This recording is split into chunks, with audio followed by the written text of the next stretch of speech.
a person who rescued one soul has rescued the entire world. And this is 20 people who were rescued. I think, again, I have to say it again. After that, with camera 4 is going to switch to Ramallah, where they will be releasing the prisoners, will be the crowd over there. They're going to welcome them like, let's say, heroes. Also on the other side, in Gaza, like we did in the past. many people, too many, lost their lives. And with the end of the war, I think, again, the president and his team, I have to say, Steve Witkoff and Jared Kushner, they managed to save many souls, because this is right now, at least for a while, I hope, the terrorists are not going to resume their acts. Let's hope they're not resuming their acts towards their own people, because as we've seen in the last 24 hours, they started to kill people around them. But welcome to the family. It's me. If second phase will happen, they will bring in different governance, then people will be saved. Tal Schneider, political correspondent for the Times of Israel. Thank you very much. We hope to join you again as part of our special coverage. But let's cross now to Ramallah in the occupied West Bank. Our correspondent Barbara Plett-Usher joins us there. Barbara, just update us what is happening with the release of the prisoners now, the Palestinian prisoners. Well, we're expecting in 4 minutes, if that's maybe a bit too precise, the prisoners coming from Ofer prison in Israel. Welcome to the family, it's me. I hope it's really you. The occupied West Bank. And some of them are coming straight here. So as you probably know, many of them are going to be deported to Egypt, but about 100 of them are going to be released to the West Bank. And their families have gathered here in central Ramallah at the Cultural Palace to welcome them. There's been a bit of confusion here while they waited because it happened so last minute. They just got notice, really last minute, about which people were coming. On camera 4 mixed feet, what I have from Reuters. Ending up in it's West Bank, about to be confirmed what time. It's about bus arriving in Ramallah. They have received it's been pretty Maybe it's going to be a different camera with showing them arriving in no crowds waving Hamas flags and so on. They have told the families, I was speaking to one woman, they've told them very clearly if there's any kind of sense of celebration around the reception of the so as we said before, around they could be sent back to 250 damaged and so on. So they have that hanging over their head. But 250 Palestinians and 1,700 something detainees will be released. Her brother had been arrested more than 20 years ago in Nablus. She hasn't seen him for more than 20 years. His father died.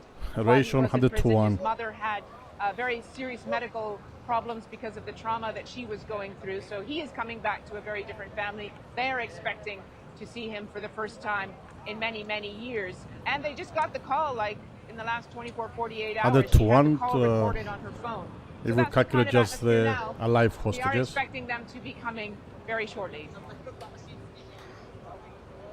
We're going to keep an eye with you, Barbara. And I think also you'll remember from the last two hostages releases and prisoner exchanges that many who came out were in a terrible condition, very gaunt, exhausted, and sometimes unrecognizable to their families. Let's see where this is going to land.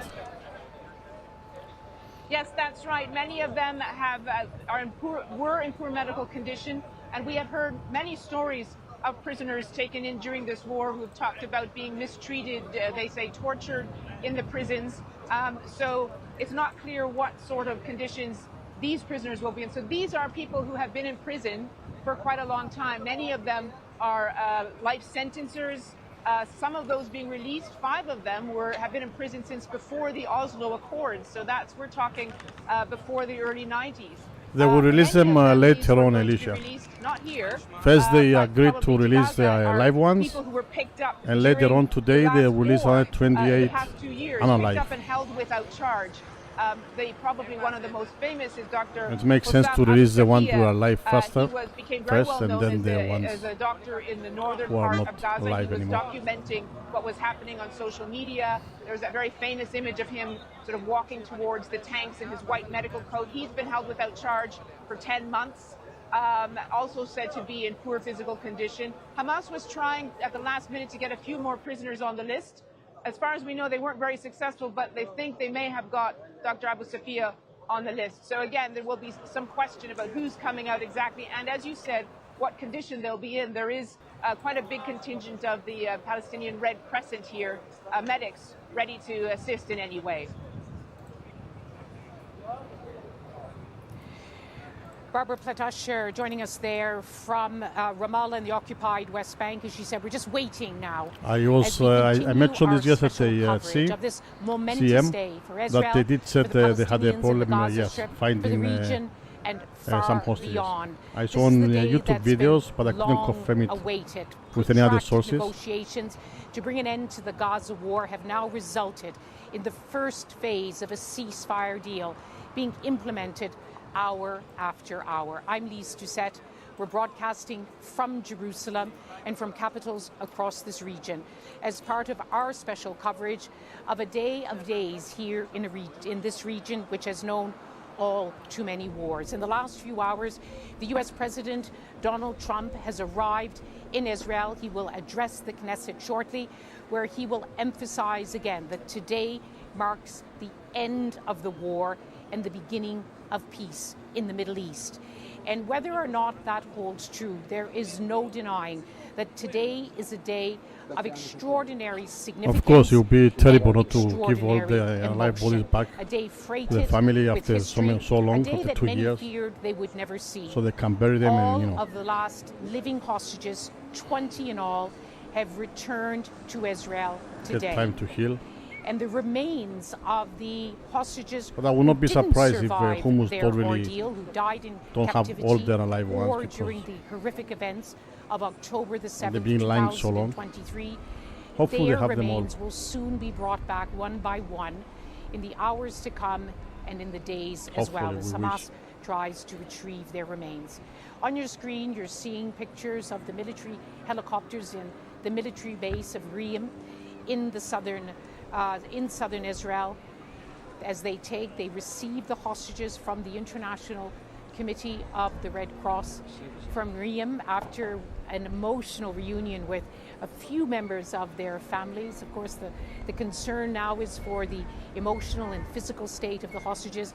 They'll be taken to, there's been 5 hospitals in Israel, 3 around the coastal city of Tel Aviv, 2 in southern Israel, if necessary, to take the hostages depending on their medical condition. As we've been reporting, the first 7 hostages to be handed back, despite their weakened condition, despite the conditions of their ordeal, they were well enough to walk to the waiting vehicles, the white vehicles with the distinctive Red Cross and the symbolism of the International Committee of the Red Cross. That sent such a huge signal to the people watching in Hostages Square, watching every moment that they have so long waited for, they have called for. There you see on the screen now the dust being kicked up by the rotor blades of the Israeli military helicopters waiting to take the last 13 of the hostages into the hands of their waiting loved ones, into the hands of the medical staff, waiting to give them both the physical and the emotional support that they will need. Let's also bring you an image of the Israeli parliament, the Knesset, where President Trump arrived a short time ago. There it is inside the Knesset. Not all the seats, people are still, you can see, taking photographs, selfies of this major moment. It seems as though that President Trump hasn't arrived yet. We did hear reports that he would be meeting families of the hostages. That meeting may be taking place there in the Israeli parliament. It's a short distance away from where we are broadcasting from this morning and throughout the day from Jerusalem. All members of the Knesset are certain to give him the warmest of welcomes. Even though President Trump is a president who likes to take credit, in this case, on this day, credit is due. It was his decision to exert what historians say was unprecedented pressure, personal, political, on his most strategic of allies, Israel, and its Prime Minister Netanyahu, to end the war in Gaza in the week which marked 2 years of this grievous war. He is being thanked by the families of the hostages. He will be thanked by the people in the Israeli Knesset. A few members of the parliament are staying away. They don't like this deal. They want the war to go on. They don't believe that what for them is the most important war aim, it is indeed the most important war aim for the Prime Minister, that the Hamas should be destroyed. Hamas has not been destroyed, but it has been weakened, and they too have signed on to this deal. It is the first phase of the deal, but all the same, it's a very important start. It is a breakthrough. There still could be some breakdowns as the region, as Israelis and Hamas, Palestinians move toward the second phase of the deal. But today is a day, as we've been reporting hour after hour, a day of huge emotion, a day of emotional reunions, of Israelis welcoming their loved ones home, of Palestinians also welcoming their loved ones from Israeli prison. Some of them have spent years inside Israeli prison under difficult conditions. And there you have it, the convoy of the International Committee of the Red Cross, the ICRC, the keepers of the rules of war, the Geneva Conventions. They too have expressed their anguish over a war which seemed to be no end. Today, President Trump will say again to Israel and the world, the war is over. Stay with us here on BBC News.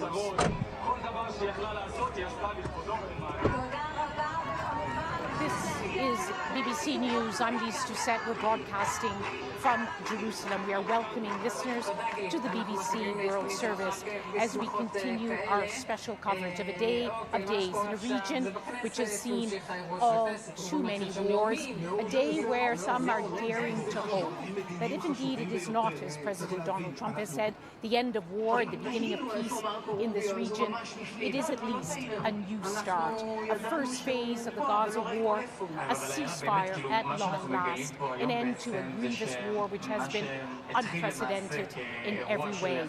After the deadliest war for the state of Israel, 1,200 people killed, 250 taken hostage, dragged into Gaza on October the 7th, 2023.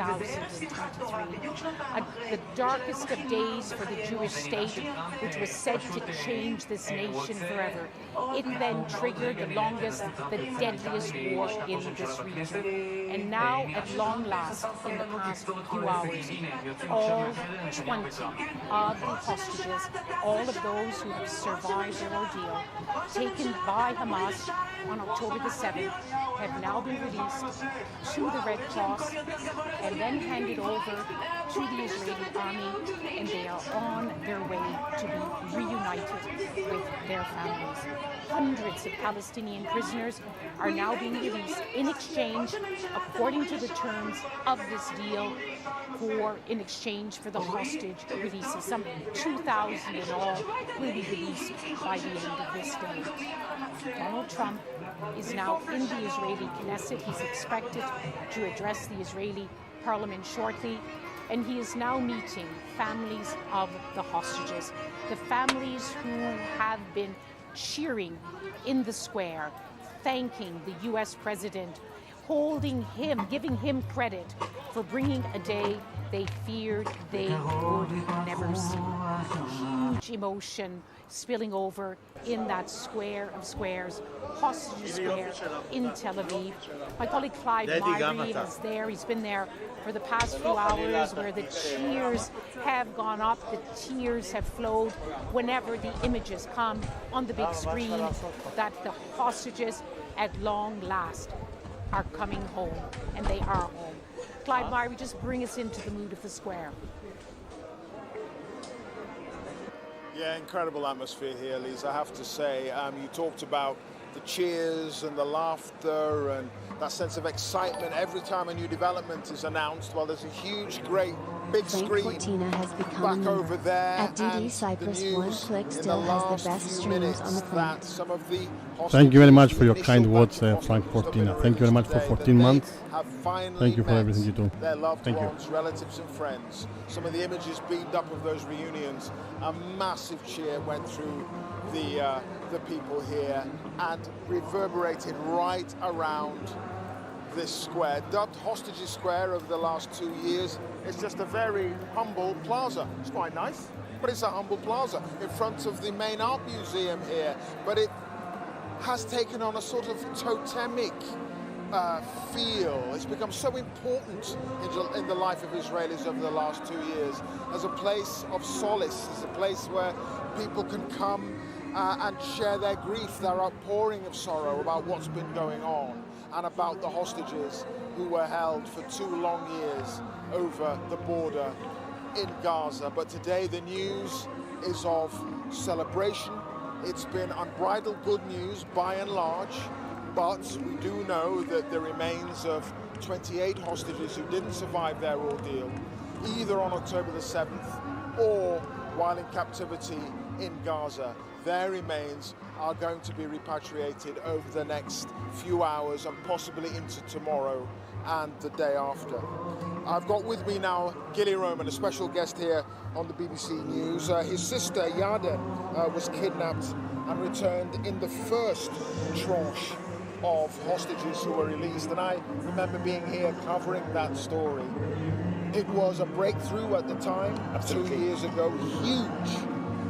Nowhere near as many people here than then, because that was just the beginning of the process. This is the end. Yes. First of all, good morning from Israel. We didn't say good morning for 2 years. This is actually a good morning. Yesterday it was a very long process, too long in my view.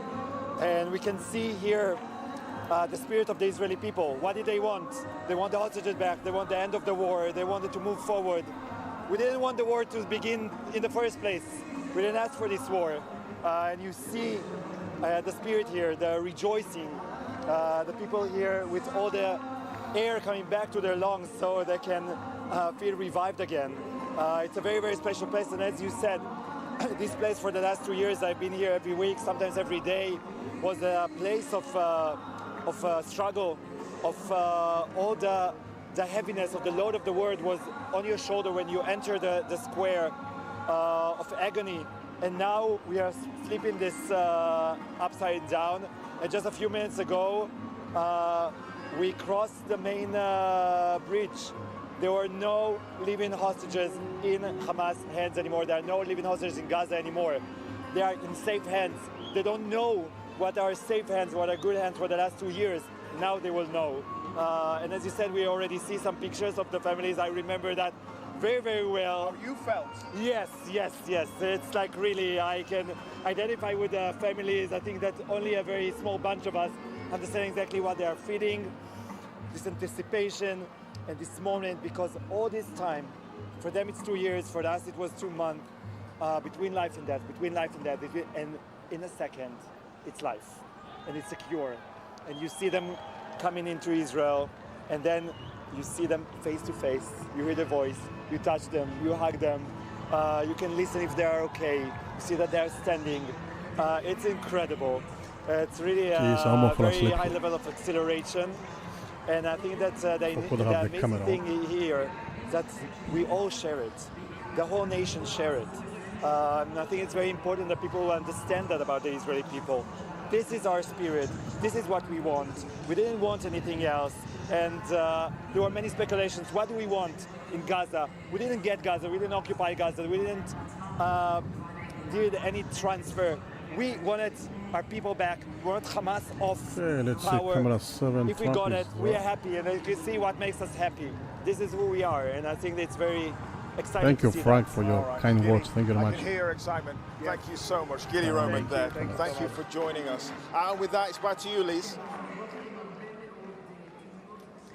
Clive, what an extraordinary head on his T-shirt, bring them home. It was the rallying cry of the hostages and missing Camera families two. for. They've played an absolutely Looks like now we're pivotal outside role throughout this crisis of not trying to hospital get the where the attention of helicopter will Israeli land. leaders, but leaders the world over, including most of all President Donald J. Trump. And he finally listened to them and he finally acted. Whatever your politics is, and the politics of this region is so impassioned. But today the cries of anger are being replaced by these exclamations of joy, not just among Israelis, but also in the Gaza Strip, where the Israeli military And operations have ended. Even base, the sound base of Israel, the drone, which was the while they're moving the tents horrifying around, moving the soundtrack hostages of people's from lives, the night and day, never Red Cross to stopping. the And we've been helicopters. hearing that more food is Some music now back entering the there. Gaza Strip, Let's lower more volume. essential humanitarian supplies, including items we just take for granted. Cooking oil, which has not gone in for 7 months. Let's just cross to the Gaza Strip now. We're going to Deir al-Bala, which is in the central part of the Gaza Strip, and we're going to join Yusra Abu Sharak, an aid worker with the International Network for Aid, Relief and Assistance. Yusra, thank you so much for joining us. I want to ask, first of all, about your feelings today. It's been a terrible, terrible ordeal for the people of Gaza, I'm sure for you personally and your families. Tell us about the mood today. Yes, camera 2 must be outside Pembebasan Hospital. According to Reuters schedule here, to be collapsed so it will again be outside taking back Pembebasan the Hospital. hostages and returning And they to are their waiting for the families. arrival of the hostages Also, we are through the uncertain about helicopters. the coming future after the huge destruction of the areas. Rafah completely destroyed, North Gaza Strip is completely destroyed as well. In addition to Gaza City, where I was before 4 weeks from now.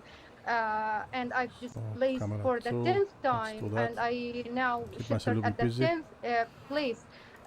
So it's mixed feeling today. It's an ending of the war, but at least 67,000 lives have been lost. At least 42,000 cases and people have life-changing injuries.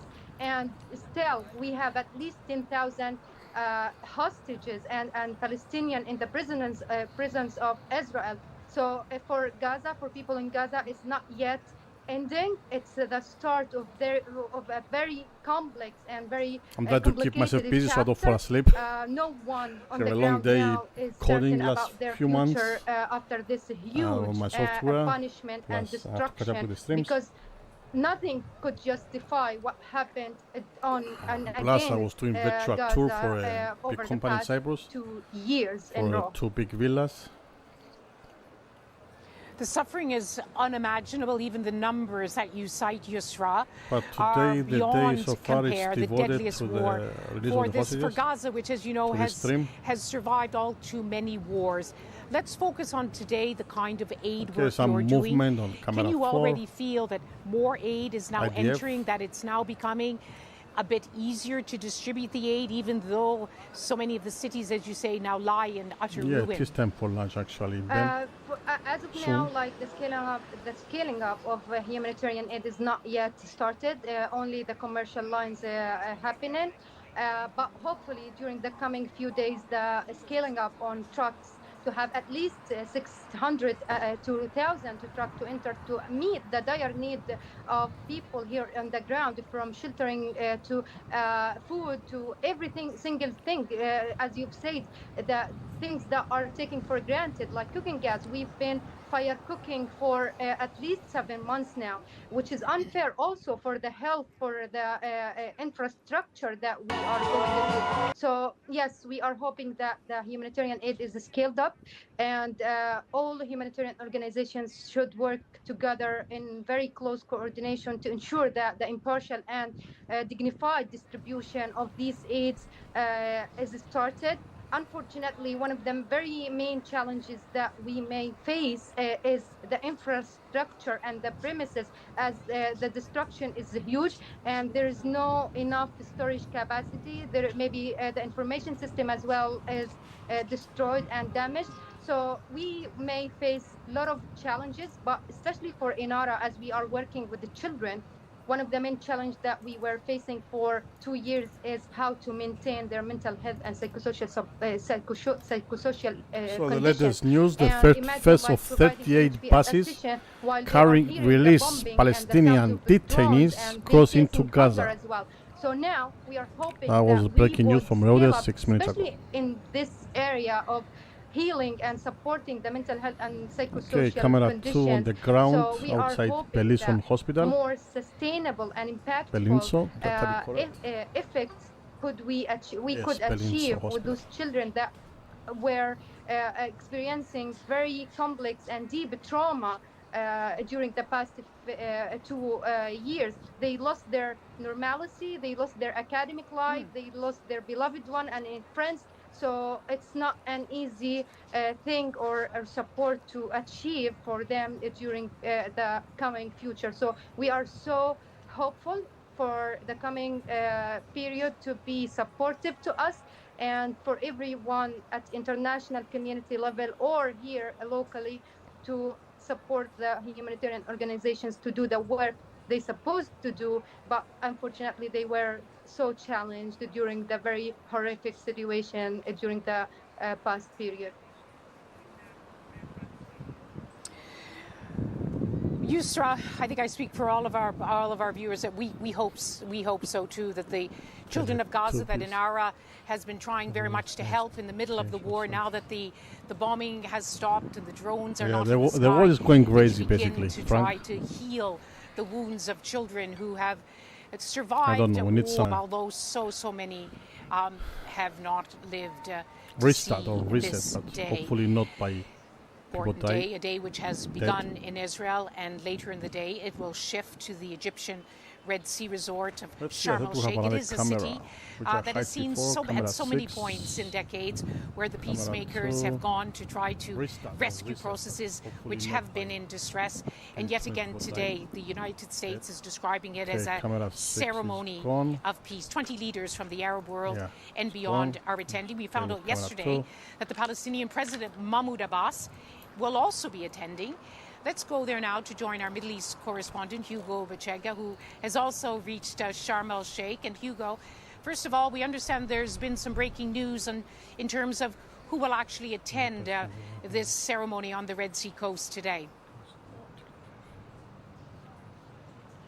Yeah, Lee, so all morning you've been, talking about how this is a day that is bringing a lot of helicopter hope, on the not only background. for the people of Gaza, where there's now a ceasefire after 2 years of a brutal conflict, not only for the people in Israel, where the hostages are finally going back home, but for the people of this region. And this is very much the message that President Trump has been sharing, that this is the beginning of peace, not only in Gaza, but also for the entire region. So we are going to see, 20 leaders, more than 20 leaders, as you say, coming here to Sharm el-Sheikh for this summit that is being hosted by the Egyptians and will be co-chaired by President Trump and the head of the Palestinian Authority, Mahmoud Abbas, obviously the PA which controls parts of the occupied West Bank, will be here today. And we've just had confirmation from the Egyptian presidency that the Israeli Prime Minister Benjamin Netanyahu is also expected to come here today. An extremely important visit by the Prime Minister. It is going to be the first visit by an Israeli Prime Minister since 2021, but it is also going to be extremely symbolic because remember, the Prime Minister has built his career on the idea of that there will never be a Palestinian state. He has rejected any kind of role for the Palestinian Authority in the future of Gaza, and now we're seeing the possibility of having these two leaders together, maybe in the same room at least. Benjamin Netanyahu representing Israel and Mahmoud Abbas representing the Palestinians. So again, this is very much in line with what President Trump has been saying, that this is not only about Gaza, this is about bringing peace to the Middle East. The president is obviously known for his bombastic claims, exaggerated statements. We're far from any kind of big deal in the Middle East, but a lot of people hope in this region that this could be a historic day in terms of kicking off some kind of process for a bigger deal. And when it comes to Gaza, we know, Lise, that this is just the first phase of that 20-point plan that was announced by the president last month. You know, many obstacles remain, key sticking points remain, and I think the Egyptians are saying that today this is going to be an opportunity to try to finalize those points, finalize this deal for the war in Gaza to end. Yes, Hugo, that is an extraordinary development all day yesterday. There was constant reports, is Mahmoud Abbas, the Palestinian Authority, going to attend finally last night? It was confirmed that he had been invited because it shocked many that this was going to be a summit to discuss the future of the Gaza Strip, and yet there wasn't high-level Palestinian representation. And now, in the last few hours, last hour, it's been confirmed that Prime Minister Netanyahu of Israel will attend. There must have been significant American pressure. We understand that the Iranian president, Mohammad was also invited. He declined. Then the foreign minister, Abbas Araghchi, was invited. He also declined, and their statement didn't refer to the United States, but said that countries which have attacked us, which are imposing sanctions on us, cannot meet them. But often, as you know, Hugo, they talked about a new Middle East, but certainly with that kind of attendance, President Trump is certainly to bring up what he sees as the most important achievement of his first term, and that is the Abraham Accords. Not everyone there today, I think, will either have a peace treaty with Israel or will have joined the Abraham Accords, but certainly this puts down a marker to say this is where we want this process to head.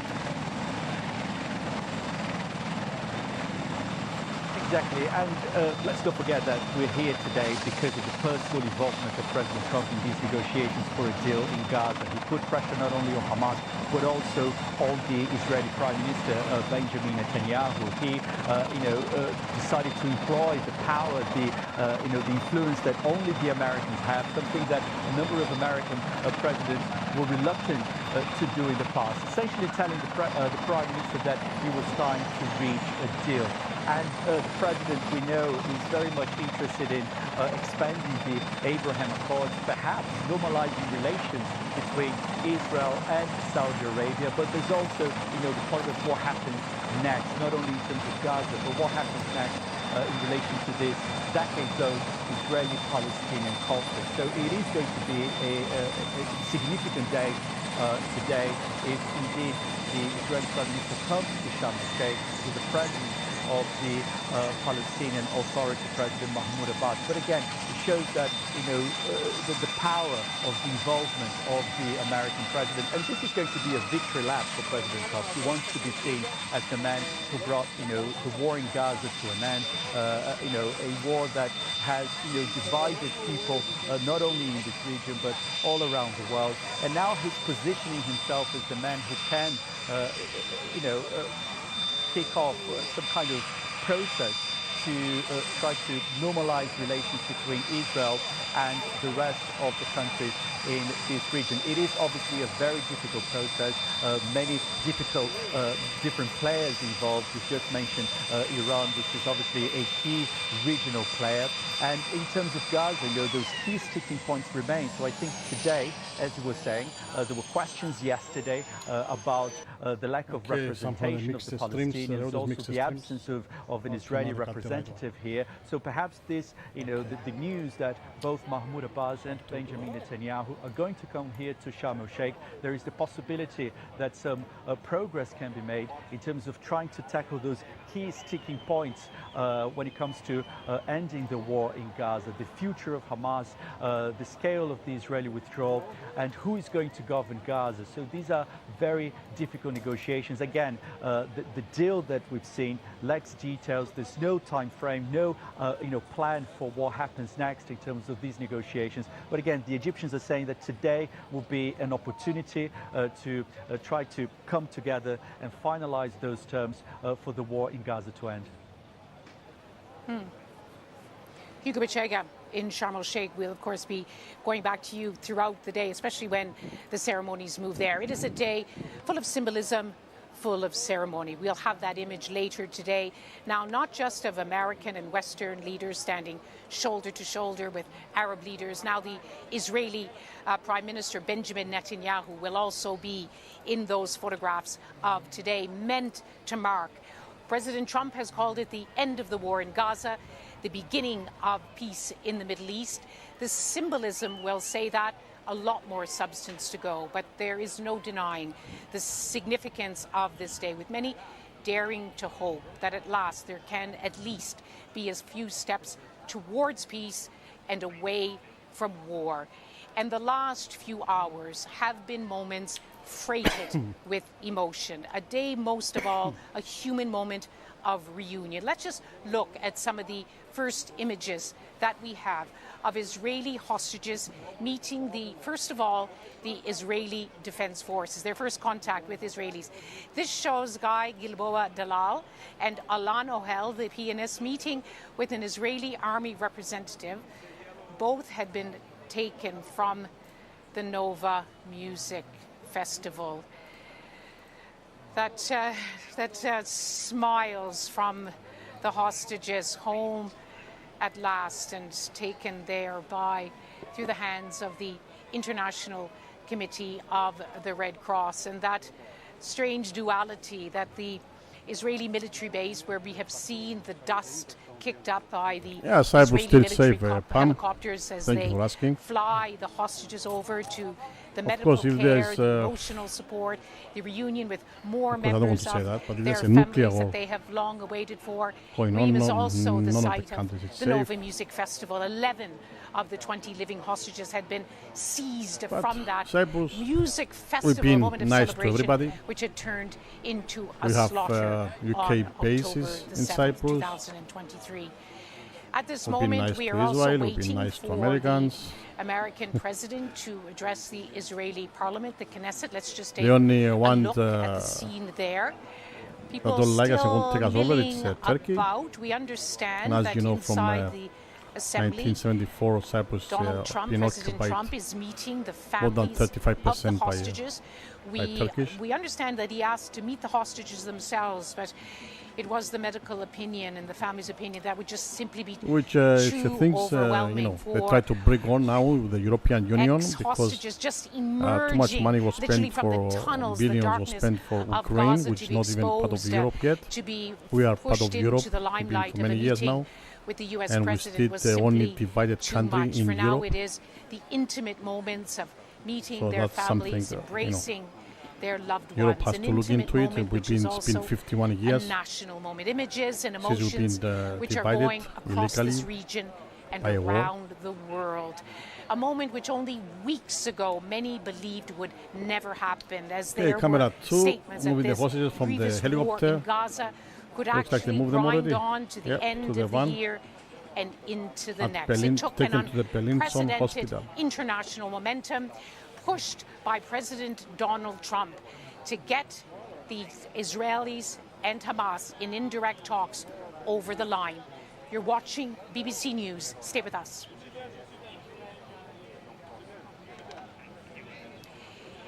You're watching BBC News and our special coverage. I'm Lise Doucette. We're broadcasting live from Jerusalem with our correspondents in cities across this region as the region and the world mark a momentous day. We welcome our listeners on the BBC World Service joining us as part of our extended coverage. And if you are just joining us, just to recap the extraordinary events of the last few hours. All of the 20 living hostages seized by Hamas, dragged into Gaza on October the 7th, have now been released to the International Committee of the Red Cross, the ICRC, which has handed them over to the Israeli Defense Forces. Some of the 20 have been reunited with their families. The others are on their way. The slogan, which has risen from Hostages Square in Tel Aviv, the gathering place for families and friends and supporters of the Israeli hostages, the cry to bring them home has now been replaced. They are coming home. And the clock, which has been on the edge of the square, ticking down the days, the hours, the minutes, the seconds in captivity. Today, that clock before it says it was the view of the Pembebasan hospital ahead of the arrival, and now we're the same view of hostages arriving at Shifa Hospital. You're right, who are now being released from Israeli prisons, the 1,700 who were detained in the Gaza Strip during the Israeli military operation. So emotional reunions there as well. As we wait for I have the whole thing on the description as Rhodes give us, may be delayed, not with the surprisingly, timelines, by what is certainly emotional reunions with the which I hostage keep families who updating, and will. that update They also give him the credit for bringing this on the single camera for feeds. bringing their hostages home. They will see now on the other side of the screen, the people waiting in Israel to see the signs. So before it was Pembebasan Hospital, now it's a Shifa Hospital. Held up, waiting for the buses. You can see the Israeli flags there. People waiting. This is a moment of intense personal emotion, but it is emotion of a nation writ large. It is emotion of finally for now, the war in Gaza has ended. Let's see what's happening now, though, in Ramallah, in the occupied West Bank. Our correspondent Barbara Pledusher joins us there. And Barbara, the last time we spoke, you were waiting for the prisoners to be released. Just update us on the latest. These we had heard when I spoke to you last that the buses were on their way. In fact, at that time they weren't. There's been a lot of misreporting, contradictory reporting about what's going on because of all of the excitement here. But we have seen the images now. They are on their way. There was this sort of energy that went through the crowd when the Red Crescent confirmed that they were coming. Some of the children started clapping, and people are getting into position now to welcome the prisoners back. As you were saying, 250 prisoners are being released from Israeli jails. Most of them come from the West Bank. Many of them have been serving life sentences. Some of them have been in prison since before the Oslo Accords. So that would be since the 1980s and early 1990s. Some of them, a large number of them, are actually not going to come here. They're going to be deported. So they'll be sent to Egypt, and then from there they'll go to other countries or into Gaza. But around 100 of them, we understand, are going to be released into the West Bank, and this is where they will be reunited with their families. The families have been gathering here. This is the cultural center in Ramallah. Very excited, somewhat subdued though, because the Israelis have made it very clear that they don't want any demonstrations, celebrations. In the past, you've had the prisoners greeted with crowds waving Hamas flags. That the Israelis say is not supposed to happen. I spoke to one woman who is waiting for her brother. She said that they've been told quite clearly if there were clear public celebrations, then their brother would go back to prison and their house would be damaged. So I think at this time, some of those things have been said before in previous prisoner releases, but I think the Israelis are quite clear this time they really don't want any sense of celebration around the prisoner release. Nonetheless, of course, the families are very excited, especially for those prisoners who have been gone for a long time. The woman I spoke to, her brother had been arrested more than 20 years ago in Nablus. She hasn't seen him since then. She was 13 when he was taken. His father has died since he's been in prison. And there are other stories like that here as well. So a great deal of anticipation. We are expecting the buses carrying those prisoners to come through very shortly. And Barbara, what a roller coaster of emotions for the families, even in the early hours of today. There was talk that they took some children off the list and they put women on the list, so people who were expecting to finally be reunited with their families then being told they wouldn't be. I mean, you have to say that it's cruel that that they're forced to go through this intensity of emotion. It's been very last minute. We've been talking about it all week, that the whole process has been very pushed forward quickly. And again, people got the calls in the last 24, 48 hours about who was coming out. And then people who hadn't expected to see their brothers or sons or husbands for maybe for the rest of their lives, suddenly found out in a short period of time they were coming back. And then, as you said, there was last-minute negotiations by Hamas to try to make changes on the prisoner list, and especially to try to add prisoners. Not very successful, but they did make some changes. So yes, there has been confusion about who is coming out. We did hear that Hamas was trying to put on the list Dr. Hussam Abu Safiya. He is from Gaza. He is in a different segment of prisoners than the ones that will be arriving here, but very well known. He's amongst the Gazans who would be released. There's about 1,700 of them who were taken during the war and held without charge. He had been charting or documenting what was going on in his hospital in northern Gaza on social media. It became quite a viral sensation, actually, especially a photograph of him in his white medical coat confronting or walking towards the Israeli tanks. He's been held without charge now for 10 months in poor medical condition, we understand. It's not clear if Hamas was able to get his name on the list. There was hope that they would be able to do that. Some of the prisoners we understand who will be released from the West Bank is Iyad Abu al-Rob. He is a Palestinian Islamic Jihad commander from Jenin who was convicted of overseeing a number of suicide bombings in the early 2000s. You also have Ra'ed Sheikh. He is a Palestinian policeman who was convicted of a lynching in Ramallah in the early 2000s. So you can see how this goes back, Lise. These prisoners have been convicted and held for crimes or for charges that go many decades back. And then you have also alongside that the people who have been picked up during this war and held as well. So it's a great deal of emotion, lots of confusion about exactly how it's all going to turn out in terms of the people coming back. And as you said, some confusion about the names on the lists at the last minute. The other thing, of course, as we were saying earlier, we don't know what medical condition the prisoners will be in. Some of them, when they have been released in the past, have been in very bad states. They have been ill. They have talked about poor treatment. Some of them have talked about torture. We do have a lot of medics on the scene here ready to step in if that is needed. Perhaps that might be more the case with people who have been held most recently because that has been part of the war situation. And these other prisoners have been inside for a long time. But each one has their own story to tell and their own conditions. So we will see when they get here very shortly, we hope, what their stories are.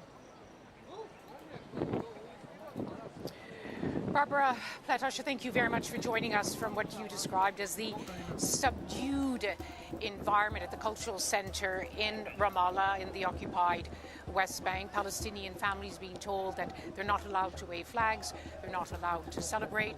Israel very emphatic that it does not want to hand Hamas a political victory, and that is why you have seen right down see these last hours the list of the prisoners to be released, those who are been serving consecutive life sentences. Some of them have been in prison for decades, and some of them being taken off the list, some being added onto the list, and nobody on the list of the top 7 most important prisoners symbolically, none of them have been freed despite pressure from Hamas, who wanted to be able to say that this is something that they were able to achieve. Let's get some insight into that. We're joined by Aloof, who's Ramallah, that last minute to and fro about who's on the list, who's not on the list. But at the end of it, there's huge disappointment for the families of those 7 leading Palestinian figures. None of them are going to walk free today. No, the Hamas have been trying very hard, and last night it was about to have a real dispute when Islamic Jihad said if they do not release at least 2 out of the 7, we are not going to hand over the hostage that we have and the bodies. And it was a big dispute involving the Qataris, the Egyptian, the teams. Everyone was involved until like 2-3 o'clock in the morning, until they convinced them that. And I think they have added some of the people, including Hussam Abu Safiya, the doctor of the Indonesian hospital, just to make them a little bit happy. But I think there is a huge disappointment because the big names like Marwan Barghouti, Ahmed Saadat, and Hamid and other Hamas military wing people, all of their families were showing some disappointment that they are not going to be released. But at least just as we speak, the first bus carrying Palestinian prisoners have crossed into Gaza from Kerem Shalom crossing. Is going to be 38 buses carrying Palestinians and crossing into Gaza. The International Red Cross is now driving this bus to the location where there is a field hospital set up next to the European hospital. There will be a very initial medical check. Then they will be moved to Nasser Hospital, which is the biggest and the only fully functioning medical center in Gaza, where doctors there are preparing what they can, because given the shortage of medicine and the shortage of staff and the shortage of equipment, and given the number of people, about 1,900 prisoners are going to be released. So it's a lot of job for them, given how difficult the health system in Gaza. But next door, there is a sense of joy. People are celebrating, singing all day. This day carry a double significant for Gaza. First, hundreds of people are going to be reunited with their families in a very celebrating mood. Second, it's people in Gaza believe that Hamas is now taking the excuse from the Israelis for returning back to the war, because for a very long time Israel said that we are fighting to get the hostages back, and now there is no more live hostages in Gaza, and Hamas is working to hand over the bodies. So the people are believe that this is the beginning to the end, and the beginning to the lasting peace that they have hoped for and waited for a very, very long time. And Rushdie, now that we have you with us, let me also ask you about the situation, the humanitarian situation, because a key part of today's events, of course, is the fact that we hear that many more trucks are now crossing into Gaza, bringing desperately needed aid. You are in touch with so many families in Gaza, including your own family. What are you hearing today about that side of life in Gaza? Well, there are two things. I think that the prices that went mad during the war are dropped really in a significant way. So, for example, 1 kilo of flour now can be sold in the market for 5 shekels, which is about 1 pound. People used to buy 1 kilo of flour for about 10 or 15 pounds just before the ceasefire.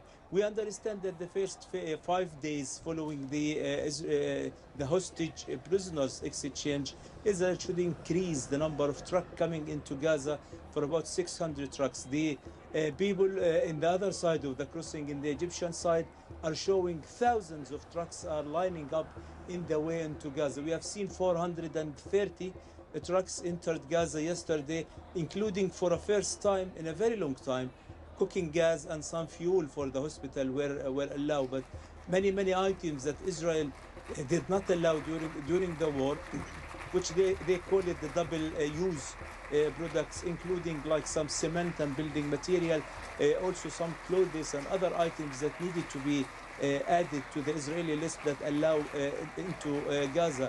So a lot of work to do, and the people believe that they need at least 600 trucks for 2 months, every day 600 trucks, to start seeing real change in the humanitarian situation in Gaza and rehabilitation the hospital, because the hospitals many hospitals are destroyed, and especially in Gaza City. The Shifa Hospital, once the biggest hospital in Gaza, is working under just 10% of its capacity. So a lot of work needs to be done to overcome the crisis. And is there any sign, Rushdie, that building materials, bulldozers, those kind of vehicles and resources are now going into Gaza to begin that rebuilding that some Gazans expected wouldn't happen because of the conflicting ideas about what would be the future of Gaza?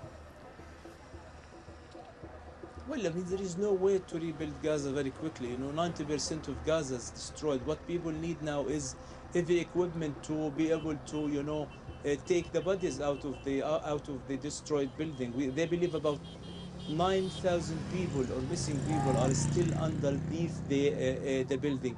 During the first ceasefire back in January, the Egyptians were allowed to bringing into Gaza like about 20 or 30 bulldozers, which is not enough. Now they are using them. The Egyptian committee, charity committee, which done by the Egyptian, are doing their work to clear up the rubble and open the main streets. Yes. Rishti, yeah. Rishti, I'm so sorry to interrupt you, but I know you will understand. We're seeing now the images from Ramallah, the first of the buses pushing through the crowds. They seem to have arrived. Barbara Plettusher joins us now. Barbara, just bring us into the scene. Well, please, the first bus has just arrived. We just had the Red Cross vehicles run past us, and now the families and the friends are gathering in front of the opening of the bus to see people coming off. You can see through the window the Red Cross monitors, and maybe just through the glass there, prisoners coming out, somebody wearing a kafia, a Palestinian kafia. The door is opening now, these. Okay. They have started to come out.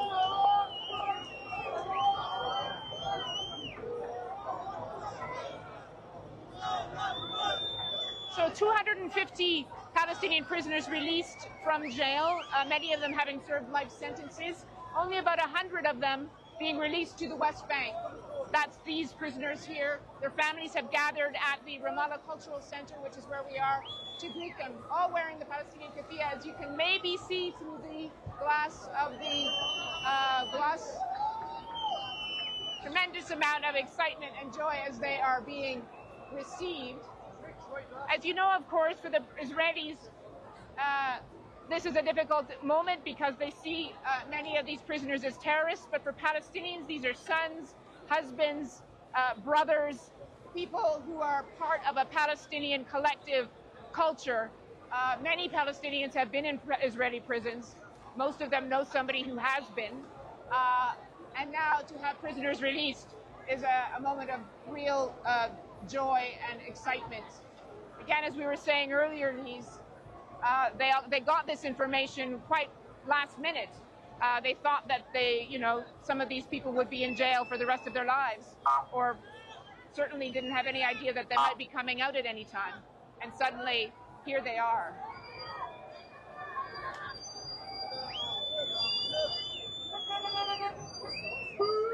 And Barbara, this is a moment, of course, for the families, most of all, for all of the Palestinians who see these Palestinians, as you say, an important part of their society. They see them, some of them have been serving multiple life sentences, but Palestinians see them very much part of their struggle and wanted them to come home. So this is a moment of celebration, even though, as you pointed out, Israel has said they didn't want any major celebrations. But as we've seen in Hostages Square, the emotions run over. Yeah, really. I mean, you're right about the sort of collective consciousness of Palestinians when it comes to prisoners. They're so much a part of the culture here in a way for the past decades. You've had two intifadas, a period of peace, but always, clashes and conflict with the Israelis. And so you've had generations of Palestinians going through Israeli prisoners. So that's, as I said, most families, most Palestinians will either know somebody or have been in prison themselves. And now when they see the prisoners released, that is not only welcoming back their sons and brothers, but it's part of their cause for the Palestinian people. And, again, as we've said, the Israelis see some of these people as terrorists. You had an appeal to the Supreme Court in Israel from family members of those who'd been killed by some of these men in attacks, saying they shouldn't be released, but that was overridden. All those prisoners have been released now. As you are aware, also, the Hamas tried to get 7 top prisoners. They had 7 sort of legacy prisoners at the top of their list. These included senior Hamas military commanders, but also other Palestinian figures who are seen as symbols of resistance. Marwan Barghouti from Fatah, and Ahmed Sadat from the PFLP. This is very important to Hamas. They tried until the last minute to get at least 2 out of the 7 out, but as far as we're aware, the Israelis rejected that finally, and have made very clear that they want no celebrations, no public greetings, no crowds waving Hamas flags, not even outside of the homes of the prisoners when they eventually get to their homes.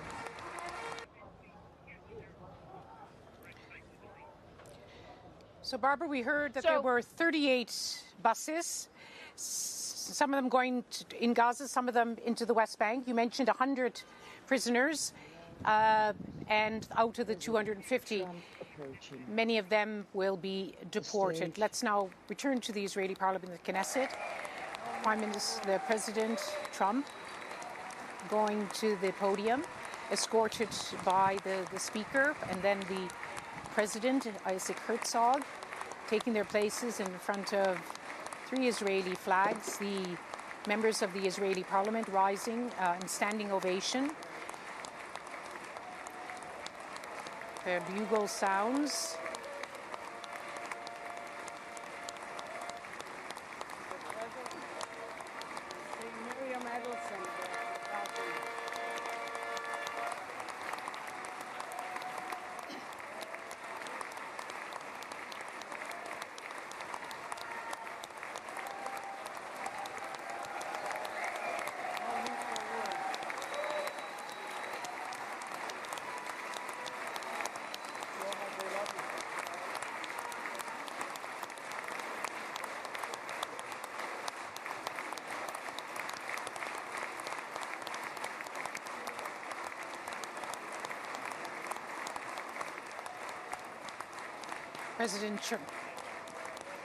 President Trump.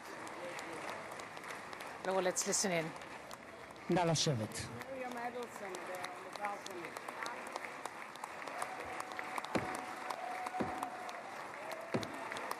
חברות וחברי הכנסת, היום יום שני, כ"א בתשרי התשפ"ו, 13 באוקטובר 2025, ואני מתכבד לפתוח את הישיבה המיוחדת של הכנסת לכבוד נשיא ארצות הברית של אמריקה, מר דונלד ג'יי טראמפ.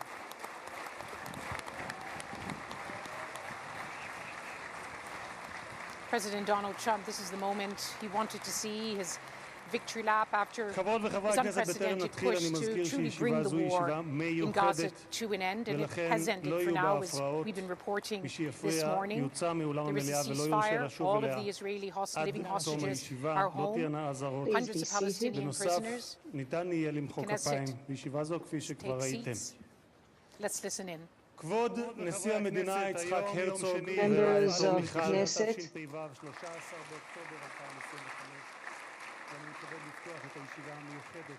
כבוד ראש הממשלה בנימין נתניהו ורעייתו שרה,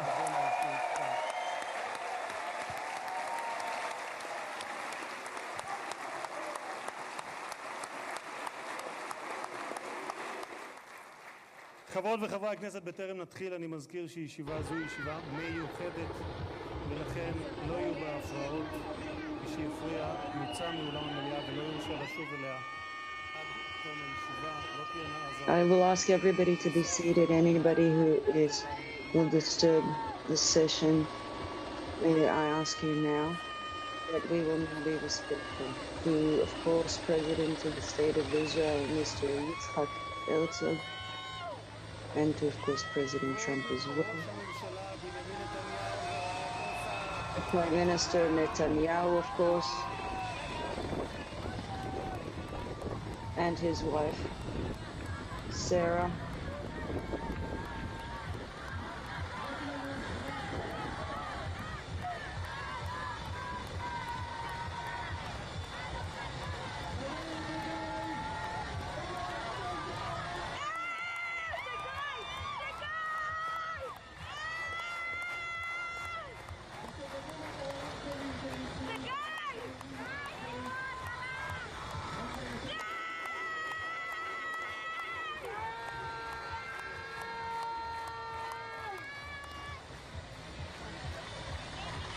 Recognition to Minister Ron Dermer, who led the negotiation team on behalf of Israel.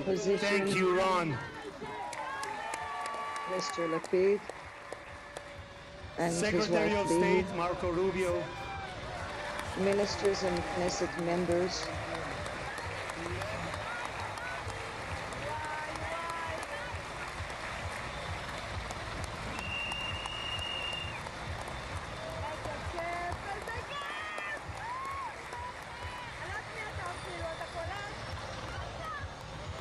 Secretary of War Pete Hegseth,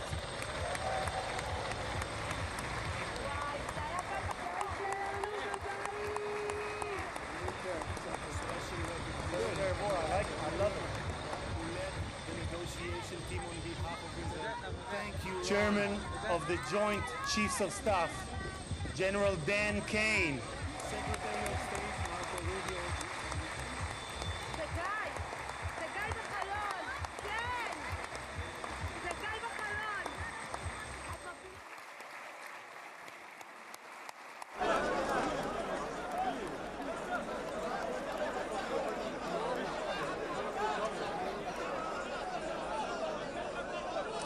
Secretary of War Pete Hegseth,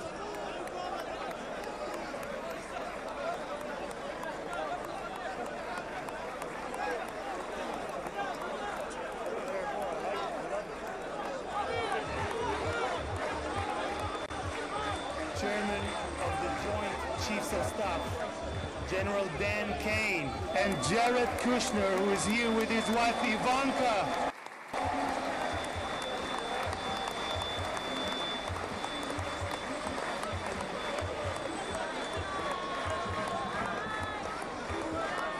Two key players, President Trump's special envoy Steve Witkoff, who is here with his partner Lauren.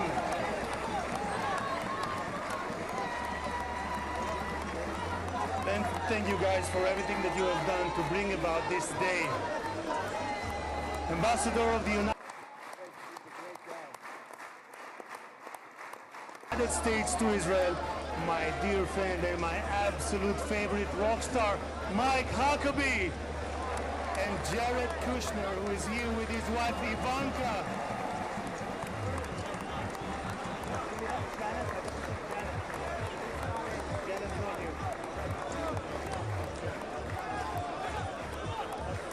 שגריר ישראל בארצות הברית, יחיאל לייטר.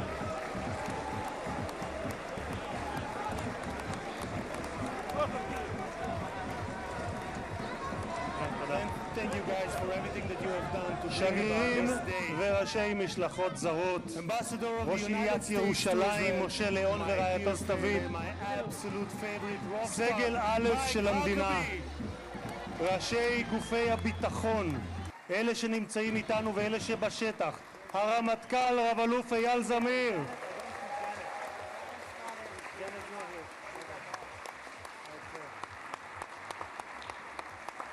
שגריר ישראל בארצות הברית יחיאל לייטר, Ambassador of Israel to the United States, Mr. Leiter, המפכ"ל רב ניצב דניאל לוי, שגרירים וראשי משלחות זרות, ambassadors and head of foreign delegations, the mayor of Jerusalem, of course, is with us. Of course, the very highest echelons in the lead of our country, people of security forces that are with us, of course, is Zabir, the head of the General fire, the head of the Mossad, Mr. David Barnea.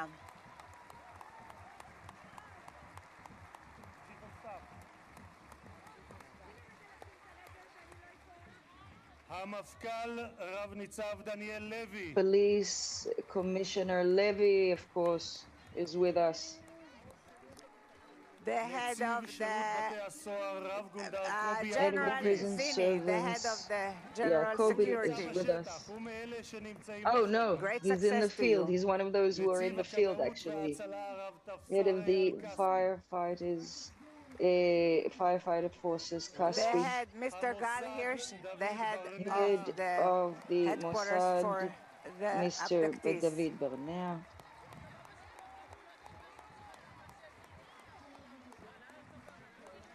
Mayors and the local authorities. The chairman of the Knesset, who brought about a visit Head of the in 3 days, ISA, which usually takes 3 months, retired Mr. General Itzik David. Edry. The secretary of the Knesset, Well the done. legal counsel of the Knesset, the Head of the and the Hostages head of the Return Knesset, Administration, of course, members also of is with the us. management of the Knesset, families of the bereaved, families of the abductees, Mayors, head of regional municipalities, of course, the chairman of the Knesset that managed within a few days to manage this enormous event. Well done, bravo, Mr. Itzik Edry. And of course, Attorney Dan, and of course, Attorney Sagit Afik, of course, head of police and security, and to all of the management, to the families of the hostages, to the bereaved families.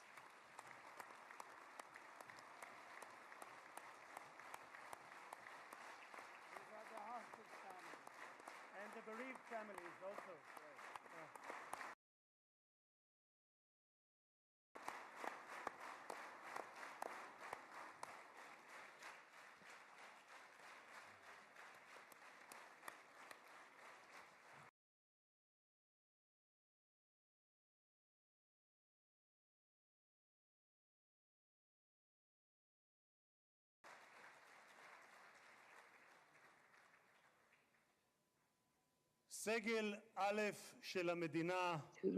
These are the first order and the first to the call in our countries. Now, Gal, dear audience, to the citizens of Israel, I have the special honor to bring together the best friend that the state of Israel has ever had. Welcome to Israel. Welcome to the Knesset, President Donald J. Trump.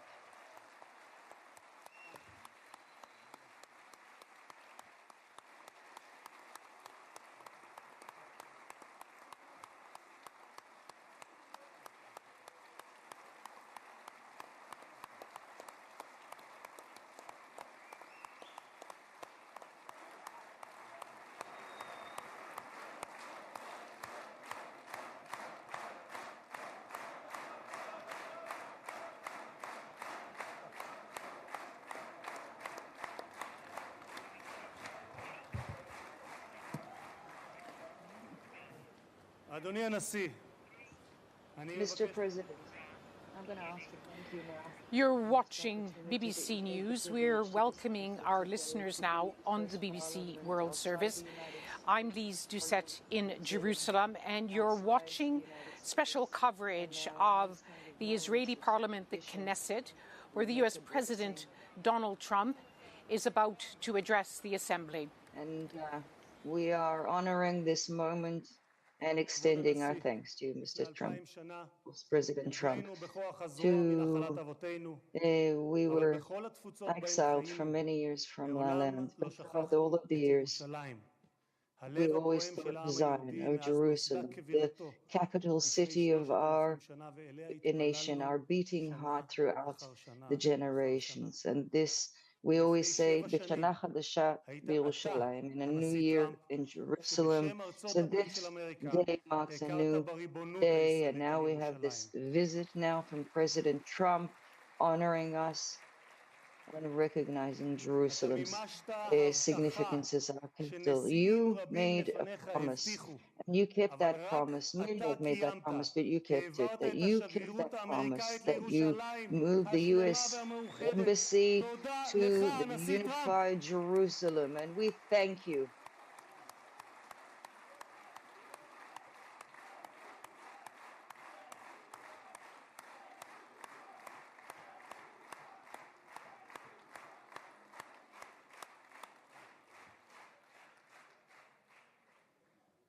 From its establishment, the state of Israel has always had to fight, but it's always done so. But you worked for many years, first of all, on the Abraham Accords with Prime Minister Netanyahu, and I had the privilege, the honor. I have the honor to be in the previous administration, and while you were in your first term as president of the US, and I had the honor to be part of a delegation that worked with yours, and I got basically an invitation to work, to speak at the parliament meeting in an Arab country, and that was thanks to the efforts that you did to bring together Israel and 4 previously enemy countries in a treaty based on peace for peace. And we thank you very much, President Trump, for all that you have done. A lot prior that you're coming to the presidency, you understood this, the name of the game here in the Middle East is a major threat to our nation's national security interests. We can't allow Iran to go nuclear. The threat on the United States means threatening the entire free world, and your consistency, knowing that you're putting America first against any problem, always America first, but America not alone, has given you 2 presidencies in the White House after 3 months earlier, after the Prime Minister Netanyahu started the last campaign of the IDF. You boldly set forth to support the state of Israel's defense, and we got those publications directly from the White House. In doing so, you have prevented a nuclear holocaust that would have brought upon us and the entire world calamity. And you have put the slogan in the public, knowing that death to America, death to Israel, and death to Israel is death to America. And there will be no nuclear threat anymore from Iran, and that is thanks to you, President Trump.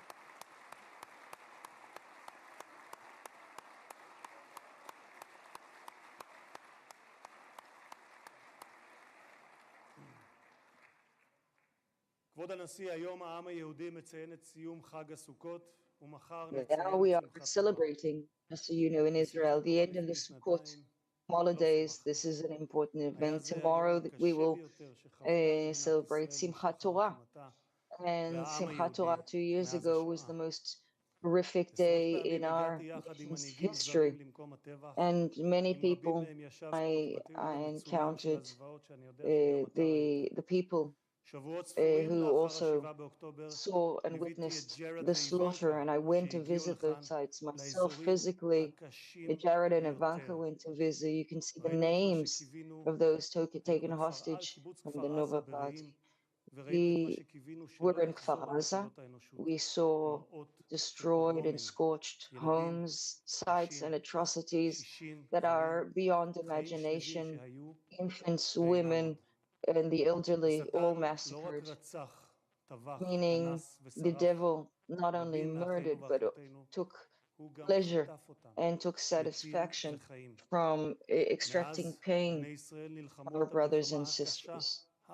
And then the long, arduous, but also just war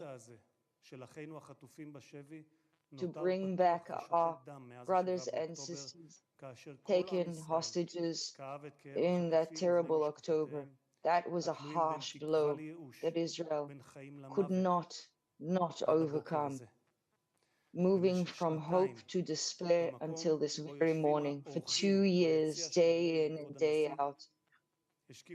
And you can see now, here, where you see before you, on the tears, here, there are pictures of hostages that have been hung here from day one, and now we can maybe remove several of those photos and do something very momentous. I'm going now to take off my pin, my memorial pin for the hostages, because until a minute ago I had to keep this pin on as long as there were still living hostages away from us. But thanks to you, they are home.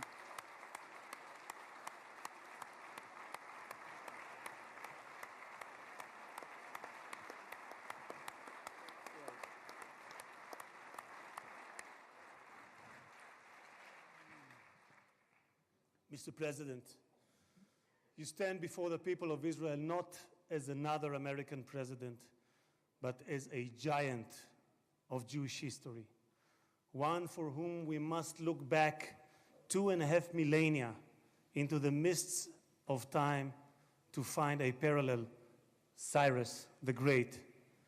You, President Donald J. Trump, are a colossus who will be enshrined in the pantheon of history. Thousands of years from now, Mr. President, the Jewish people will remember you. We are a nation that remembers. Far from being a local struggle, what we are witnessing is a global struggle, a global battle between the forces of extremism, radicalism, and fundamentalism, and those of freedom, liberty, and democracy. What the world needs now is not appeasers who feed the crocodile in the hope that they will be eaten last, like the kind we have seen recently at the UN General Assembly. And by the way, President Trump, your team has checked the teleprompter. It is working beautifully. What the world needs now are more leaders who are brave, resolute, strong, and bold. The world needs more Trumps.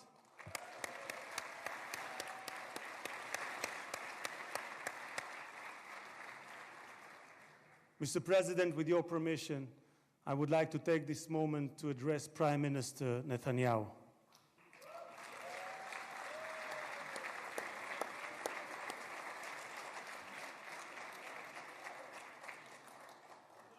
ראש הממשלה, תודה, ראש הממשלה, עמדת בכל שנות כהונתך, אבל בפרט בשנתיים האחרונות, but particularly in the last 2 years, facing terrible pressures. And Mr. Witkoff, who fought with you on the return of the hostages, said about you that the really hard work was by Prime Minister Netanyahu. He was the one who had to make difficult decisions, when to be harsh and when to be moderate versus the Hamas. And you have to know that he said that there should be moments of a little more flexibility and more rigidity. But I think that we would not have gotten through this without Prime Minister Netanyahu, and had he not worked and functioned the way he did.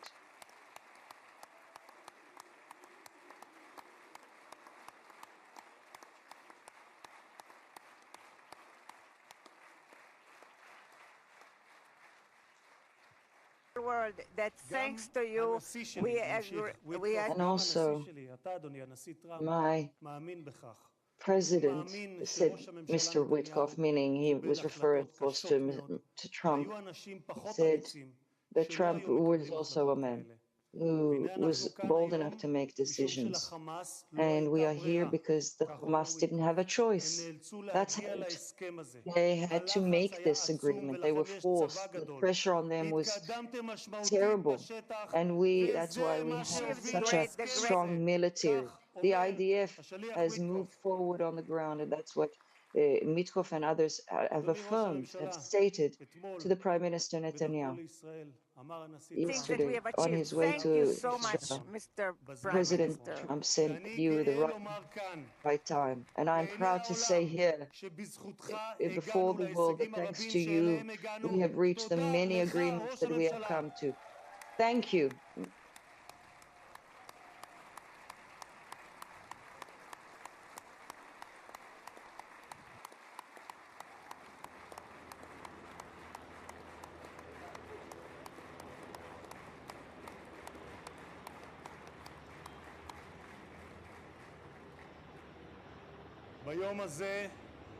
On this day, we say from the very depths of our soul, thank you to the brave soldiers of the IDF.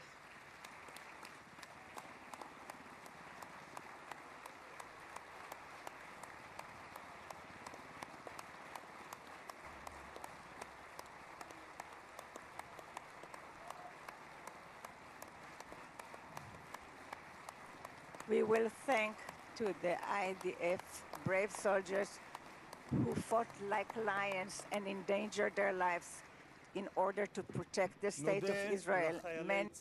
And thank those courageous soldiers that charge forward like lions and endanger their very lives, sometimes giving their very lives in order to sacrifice to make sure that the families will be united. Their blood was not spilled in vain because their valor, their memory has brought this moment, and their names will be etched for memory in the hearts of this nation. President Trump, you are the president of peace. There was not a single person on this planet who did more than you to advance peace. No one even came close. Your election to the presidency marked a turning point, not only for the United States, but for the entire world. Through your strength of character and unwavering resolve, you brought an end to bloody conflicts in no fewer than 8 regions across the globe. In less than 9 months, you became one of the most consequential presidents in history. You saved countless lives that would have been lost without your leadership. And as our sages teach, whoever saves one life, it is as though he has saved an entire world. You have proven that true peace is achieved through strength, and that only those who are prepared to use force in the present can prevent. Mr. President, you, more than any other individual, are deserving of the highest recognition for your efforts in promoting peace. Therefore, I hereby announce that together with our good friend, Speaker of the House, Mike Johnson, we will rally speakers and presidents of parliaments from around the world to submit your candidacy for the Nobel Prize, Peace Prize next year. There is no one more deserving than you, President Trump. No one. For the book of Jeremiah, I want to wish all the hostages how happy we are and how good it is that you're back home.